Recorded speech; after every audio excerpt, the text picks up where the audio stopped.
Mari. Terima kasih atas kesediaannya Bapak meluangkan waktu untuk bisa saya wawancarai tentang praktik pengambilan keputusan yang selama ini Bapak jalankan, terutama untuk kasus-kasus di mana nilai-nilai kebajikan saling bersinggungan atau untuk kasus-kasus dilema etika yang sama-sama benar Bapak. Langsung saja kita Pak. Menurut untuk Bapak sebagai kepala sekolah itu sudah berapa lama ya Pak? Jadi kepala sekolah sejak 2017 jadi sampai sekarang ya 6 tahun. Oh, 6 tahun. Sudah cukup lama ya Bapak menjabat sebagai kepala sekolah. Oke. Bapak selama perjalanan Bapak menjadi seorang kepala sekolah, apakah ada permasalahan-permasalahan terkait guru atau murid atau bahkan sesuatu yang ada di sekolah? Ya, pasti ada. Namanya orang beda karakter, beda watak, apalagi anak-anak itu pasti ada. Nah, bagaimana Bapak ketika menjadi kepala sekolah itu mengidentifikasi permasalahan-permasalahan yang Bapak jumpai selama ini?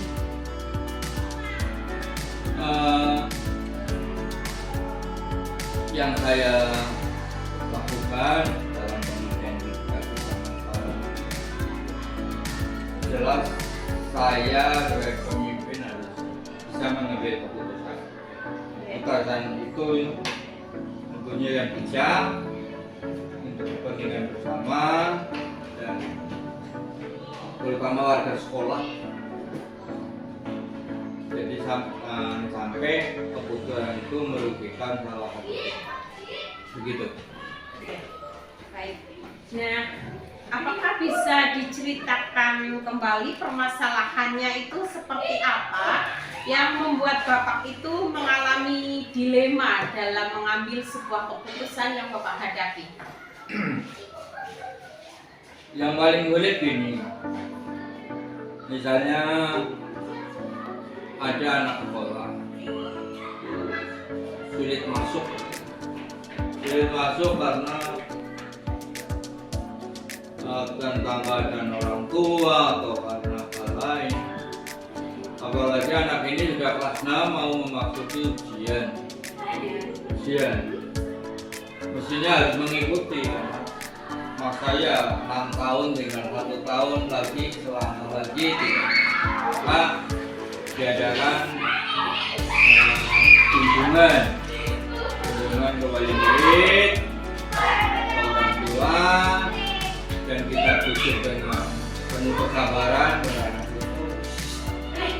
Anak itu sudah tidak masuk 1 minggu tanpa alasan yang jelas. Katanya karena udah males. Tapi dengan kerja keras kami untuk menyelamatkan anak-anak bangsa untuk bisa mengenyam pendidikan sampai mendapat ijazah, maka secara persuasif, secara kunjungan, pendekatan kita lakukan itu. Baik Bapak, nah selama Bapak menjalankan pengambilan keputusan di sekolah, terutama untuk kasus yang menurut Bapak itu tadi sama-sama benar ya, apakah ada langkah-langkah atau prosedur yang Bapak lakukan untuk mengambil keputusan terhadap permasalahan yang dihadapi Bapak? Ya, untuk pengambilan keputusan itu kita identifikasi terlebih dahulu permasalahan wali kelas masing-masing, kemudian fakta-fakta itu kita kumpulkan, dan fakta lain dari informasi dari guru lain, terus juga melibatkan wali kelas, orang tua, dan berupaya untuk pendekatan personal dengan anak tersebut dan melakukan memberikan pengertian dan meminta bantuan orang tua juga supaya anak mau kembali ke sekolah. Gitu. Oke. Nah, menurut Bapak hal apa saja yang selama ini Bapak anggap efektif dalam pengambilan keputusan pada kasus tersebut, Bapak? Ya. Dalam pengambilan keputusan tentunya harus tepat. Seperti yang tadi saya katakan, tidak ada yang dirugikan. Harus tepat, ya, tidak menimbulkan permasalahan. Karena tadi anak itu malas kan, tidak berangkat ke sekolah karena malas sekolah, maka dengan kebijakan dari sekolah memohon kepada orang tuanya untuk mengantar ke sekolah, mendampingi anak itu. Nah, di sini menurut saya ada celah untuk siswa tersebut mau berangkat ketika ujian sekolah. Nah, itu adalah sebagai tindakan nyata dari pihak sekolah yang tadinya diputuskan untuk menjemput siswa berangkat ya ke sekolah dengan jam berangkat, akhirnya setiap hari ketika jadwal ujian itu berlangsung, orang tua yang mengantar itu kedua, kerjasama sekolah dan orang tua itu harus baik, tetap terjalin gitu. Oke. Nah, selama proses pengambilan keputusan nih Bapak, tantangan apa yang Bapak hadapi ketika Bapak menghadapi permasalahan dilema etika tersebut? Tantangannya seperti apa? Karena apa? Dilema etika, iya kan? Dilema etika itu benar lawan benar. Jadi kita di sini juga merasa kesulitan untuk menentukan karena semuanya benar. Tapi kalau namanya apa yang benar dan salah, tentunya kita memilih yang benar. Tapi kalau benar dengan benar, dilema itu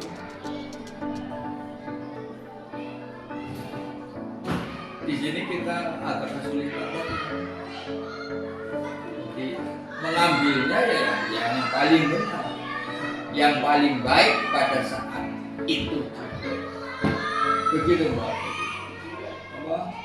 Memang sulit untuk dilema etika ini. Tapi tetap harus bisa mengambil keputusan karena keputusan itu memang ditunggu dan segera harus diputuskan.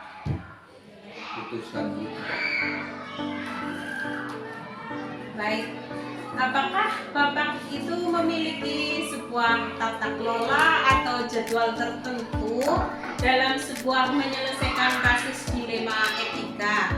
Dan apakah Bapak langsung menyelesaikannya di tempat atau memiliki sebuah jadwal untuk menyelesaikan, bentuk atau prosedur seperti apa yang Bapak jalankan? Ya. Permasalahan yang hubungannya dengan dilema etika terjadi ujuk insidental juga, jadi terus terang saja tidak punya jadwal, tapi kita selesaikan hal-hal tersebut dengan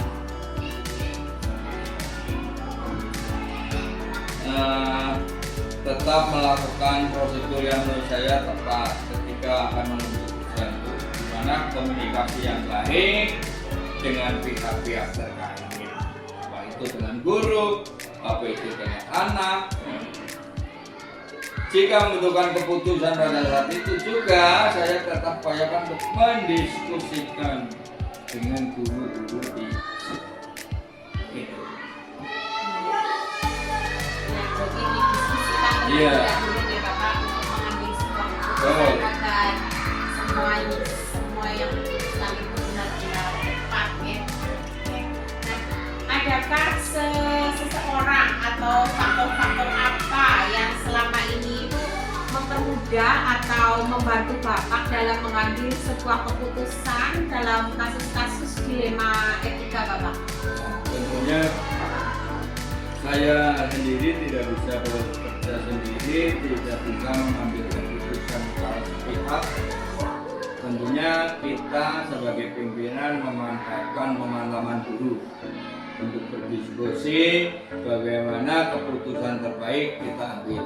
Jadi rekan-rekan guru kita mintai untuk berdiskusi agar apa yang kita putuskan yaitu menguntungkan semua pihak, karena sudah antara pimpinan dan guru sudah saling berdiskusi lah. Oke, berarti dalam memutuskan suatu keputusan diperlukan kolaborasi, Betul. komunikasi Iya. dengan rekan kerja nih Bapak, Betul. agar apa yang diputuskan itu tidak akan merugikan salah satu pihak. Oke.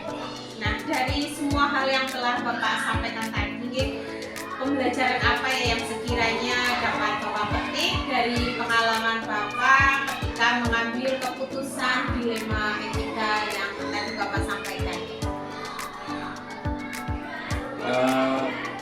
Dalam pembelajaran ini dapat saya ambil hikmahnya bahwa ketika menghadapi permasalahan yang hubungannya dengan dilema etika, ini perlu mengidentifikasi nilai-nilai kebajikan apa aja yang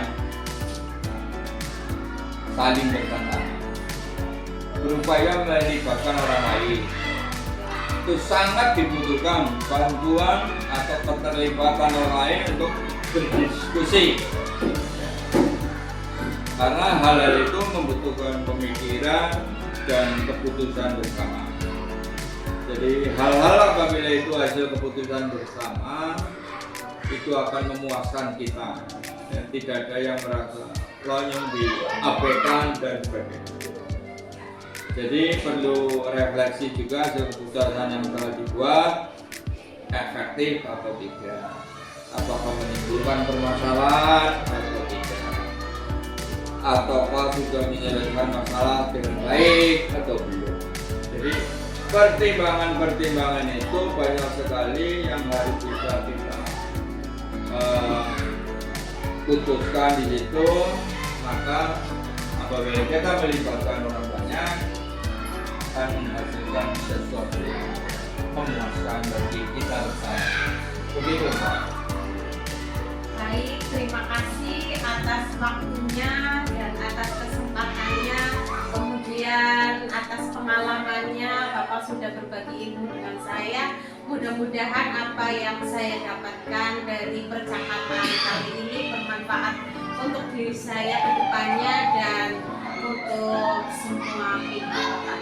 Terima kasih sekali lagi saya ucapkan atas kesediaannya Bapak dalam diskusi kali ini Bapak. Terima kasih. Sama-sama. Selamat siang Ibu. Selamat siang Mbak Edi. Begini, terima kasih atas waktu dan kesempatannya yang diberikan kepada saya. Hari ini saya bertujuan ingin mewawancarai Ibu untuk mendapatkan sebuah wacana tentang praktik pengambilan keputusan yang selama ini dijalankan, terutama pada kasus-kasus di mana di dalamnya itu terdapat nilai-nilai kebajikan yang saling bersinggungan. Oke, jadi nanti saya minta waktunya beberapa menit ke depan kita untuk bisa berdiskusi, ngobrol-ngobrol tentang dilema-dilema yang pernah Ibu alami selama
terjadi tersebut saya coba catat dan saya coba identifikasi, kemudian dibuat skala prioritas seperti itu Mbak. Jadi untuk kasus misalnya yang pertama kita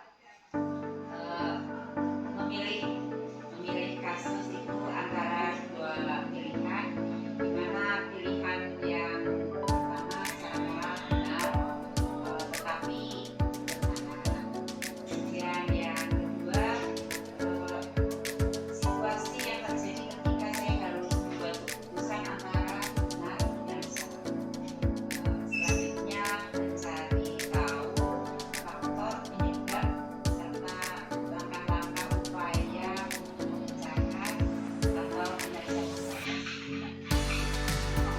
Yang berarti dengan skala prioritas kemudian identifikasi ya betul masalah-masalah yang terjadi yang baik itu. Nah selama ini bagaimana Ibu selaku kepala sekolah itu menjalankan pengambilan keputusan di sekolah ini, terutama untuk kasus-kasus yang dimana ada dua kepentingan yang sama-sama benar atau sama-sama mengambil nilai kebajikan.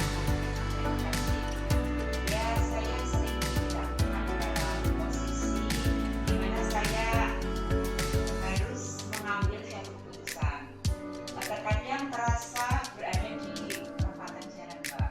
Keputusan tersebut melibatkan kepentingan dari masing-masing pihak yang sama-sama benar, tapi saling bertentangan satu dengan yang lainnya. Proses pengambilan keputusan membutuhkan keberanian dan kepercayaan diri kita menghadapi konsekuensi dan implikasi dari keputusan yang kita ambil. Karena tidak ada keputusan dari kita yang bisa mengakomodir seluruh kepentingan dari pemangku kepentingan itu Mbak. Sehingga dengan komunikasi yang baik tentunya maka semua bisa Ya berarti dengan keberanian ya agar bisa nanti ke depannya ketika Ibu mengambil keputusan bisa dipertanggungjawabkan di kemudian hari ya seperti itu tanpa ada yang merasa dirugikan ya. Pokoknya diminimalisir segala sesuatunya yang ya yang tidak kuncinya ya di komunikasi gitu. Oke. Iya itu. Nah, langkah-langkah atau prosedur seperti apa yang biasanya Ibu itu lakukan selama menghadapi problema atau dilema-dilema yang Ibu jumpai?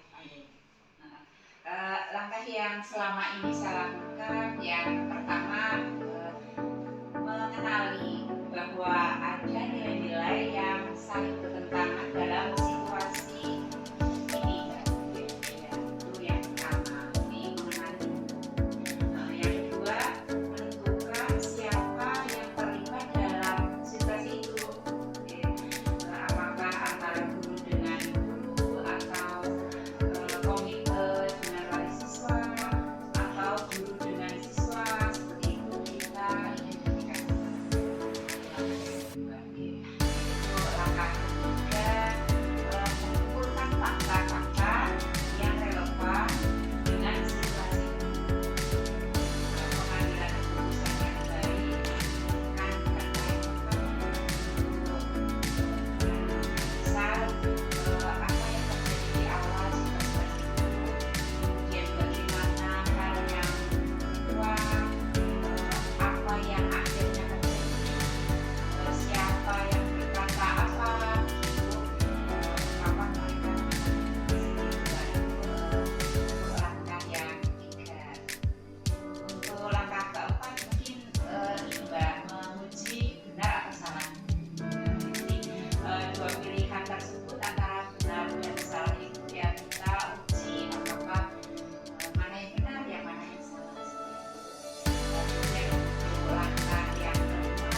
yang keenamnya melakukan prinsip penyelesaian dilema yang akan dipakai. Apabila berbasis hasil akhir, berbasis peraturan atau berbasis rasa peduli. Seperti itu Mbak untuk yang keenam. Untuk yang ketujuh, menentukan opsi penyelesaian dan memilih salah satu opsi. Itu untuk mungkin ini untuk yang kedelapan, kita membuat keputusan. Ya, jadi akhirnya kita akan sampai pada titik di mana kita harus membuat keputusan yang membutuhkan keberanian secara moral untuk dilakukan. Terakhir ini Mbak, ketika keputusan sudah diambil, lihat kembali proses pengambilan keputusan dan ambil pelajarannya untuk dijadikan acuan bagi kasus-kasus lainnya.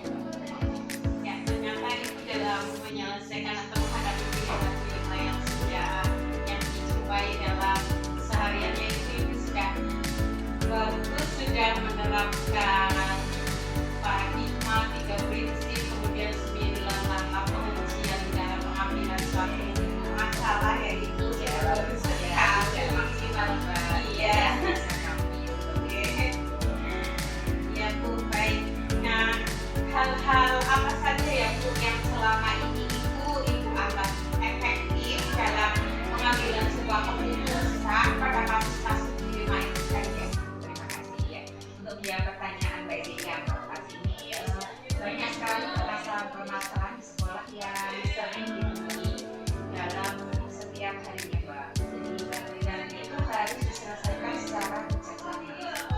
Hal-hal yang perlu diperhatikan agar efektif dalam pengambilan keputusan pada kasus-kasus dilema adalah menggunakan paradigma, prinsip menghadapi tantangan dan langkah pengambilan keputusan baik sebagai individu maupun pemimpin bersama.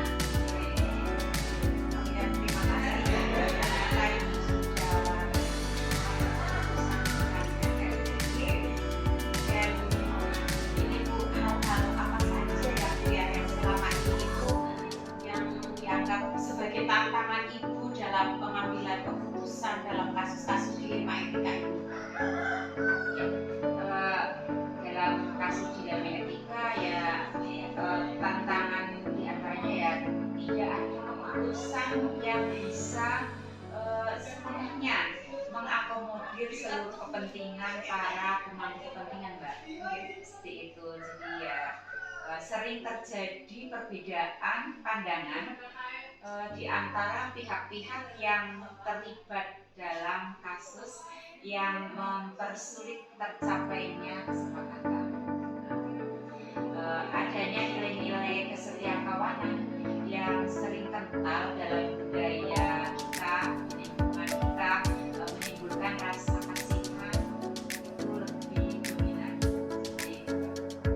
Berarti dalam pengambilan sebuah keputusan itu intinya meminimalisir sebagian pihak itu ada yang merasa dirugikan kalau kita mengambil yang untuk manfaat bagi orang banyak seperti ini ya. Nah, apakah Ibu itu memiliki sebuah tata cara atau kayak penjadwalan tertentu dalam sebuah penyelesaian kasus dilema itu? Nah, ketika Ibu menjumpai sebuah permasalahan, apakah Ibu langsung menyelesaikan cepat seketika itu, atau Ibu memiliki sebuah jadwal untuk menyelesaikan masalah yang Ibu hadapi, atau bentuknya atau prosedurnya itu seperti apa yang selama ini Ibu jalankan? Ada kasus-kasus yang terjadi dalam Jakarta Pecahkan, saya membuat rencana atau jadwal penyelesaian kasus. Saya dapat mengambil keputusan untuk beberapa kasus dilema etika tanpa beberapa lain. Tetapi ada juga beberapa kasus yang memerlukan bantuan dari pihak lain, seperti sesama kepala sekolah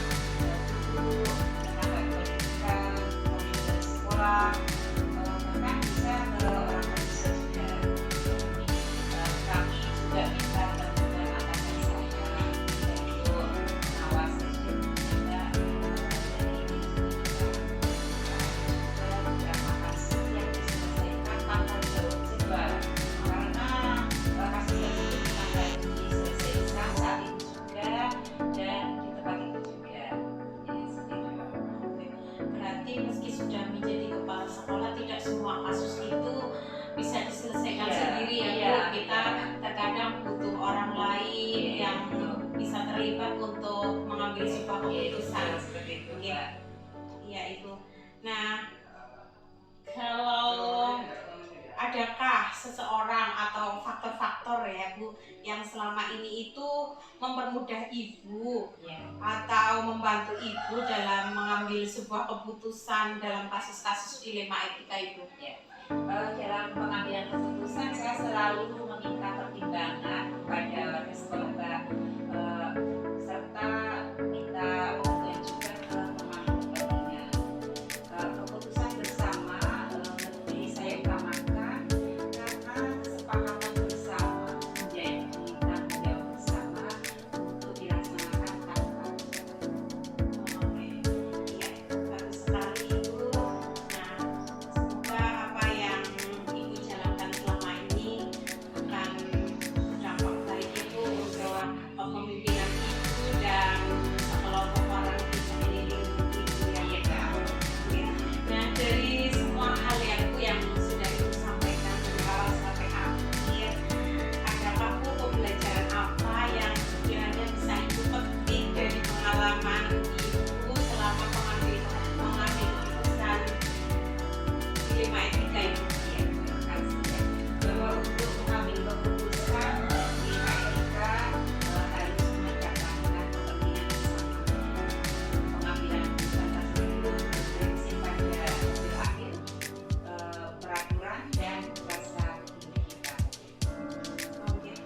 Ya, berarti untuk mengambil keputusan dilema itu harus mengedepankan kepentingan bersama ya Bu, Iya, betul. agar untuk hasil kemudian apa yang menjadi sebuah keputusan itu dirasa nyaman bagi seluruh pihak ya. Yaitu terima kasih sekali atas waktu dan kesempatannya, kemudian pengalaman, ilmu yang dibagikan untuk saya, dan semoga untuk kedepannya saya juga bisa menjadi seorang penunjuk pembelajaran yang bisa menerapkan sesuai dengan 4 paradigma 3 prinsip dalam pengambilan sebuah keputusan. Ya, semangat Mbak Edi. Ya, terima kasih sekali atas waktunya. Sekali lagi mohon maaf apabila saya dalam berkomunikasi dengan Ibu banyak tutur kata yang kurang berkenan. Mohon maaf yang Sama-sama Mbak Edi, saya juga mungkin jawaban saya dari wawancara ini kita berdua kurang memuaskan Mbak Edi. Jawaban saya tidak pas dengan yang diharapkan Mbak Edi, saya juga mohon maaf yang setulus-tulusnya. Iya, sama-sama Ibu. Iya. Pokoknya saya ucapkan terima kasih Iya, dan terima semoga kasih. sukses selalu. Amin, amin, amin. Terima kasih. Terima kasih Ibu. Iya.